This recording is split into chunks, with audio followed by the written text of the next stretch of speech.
Hi everyone, it's Monica, and welcome back to day 6 of 12 Days of Christmas. Well, today I'm going to be sharing with you some products from European Papercrafts. And you may not know that I am a designer for them, and I get a design team package quarterly. And I don't typically get onto design teams because I'm so busy creating some of my own digitals. But when I do find a product that I really love, I'm certainly willing to promote them and help them along as well. So before I start on my project today, I wanted to share with you a few products that I got in my design team package, and they're perfect for Christmas.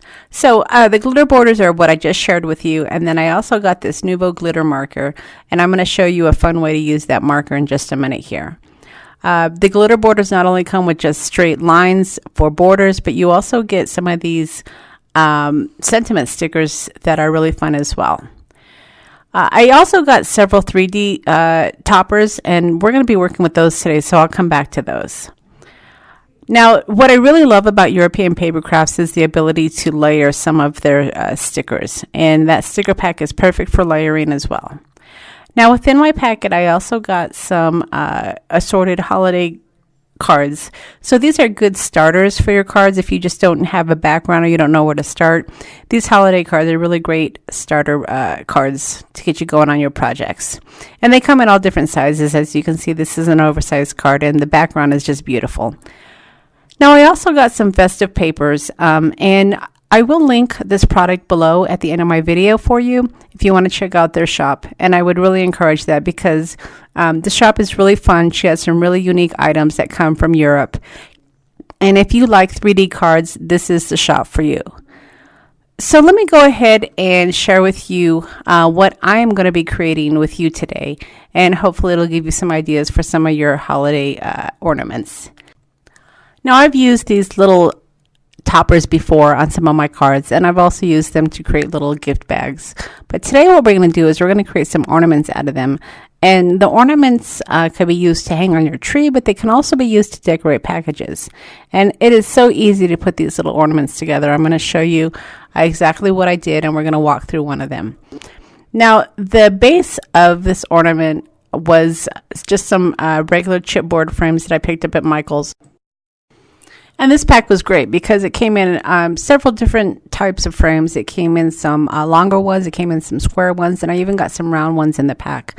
But if you don't have if you don't have a Michael's near you, or if you just don't have the ability to get a hold of some of these frames, then there is an alternative. Now, if you die cut, there are several dies out there that will enable you to cut your own frames. So you could easily cut your own frames using some chipboards. And then Tim Holtz also has a really nice frame as well. It's an insert that goes in his little tins, and I'll share those with you in just a minute as well. But I think those would work as well, and I'm going to give those a try later on because I certainly want to make more of these because they came out so cute. Now, there's lots of options to color up your frame, and you can certainly use just regular paint. I use Distress Stain, but you could also use your Distress paint as well. You probably can even use ink. Now, like I was saying, there are these frames that I'm working with are the ones that I got at Michael's, but Tim Holtz has a frame as well that I think would work great, and it's this one here. And I actually have this frame. I'm hoping to do a video creating a little tin, but I think it probably would work as well because it looks similar to the one I'm working with right here. Okay, so for my edges, I wanted them to have a little bit of a shine, so I thought this glitter pen worked great. And it's really easy to use. When you get it, your nib is going to be white, so you're just going to want to push down with it to get the ink flowing. And as you can see, I was able to color up the edges of my frame really easily using this metallic pen. And I'm using the silver, but I believe it comes in different colors as well. So this is a really good option if you don't want to just have, your regular color at the edge of your ornament. If you want it to have a little bit of glitter without having to work with the glitter, this is a good alternative. And I was really generous when I was adding it to the edge of my frame.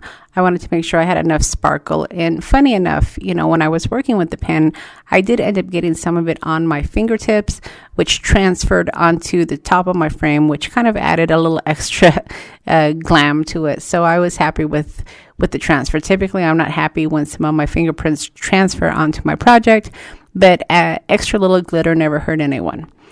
All right, so once I had my edging complete, then I went ahead and I got my distress stains, and I'm going to go ahead and add some color to my frame.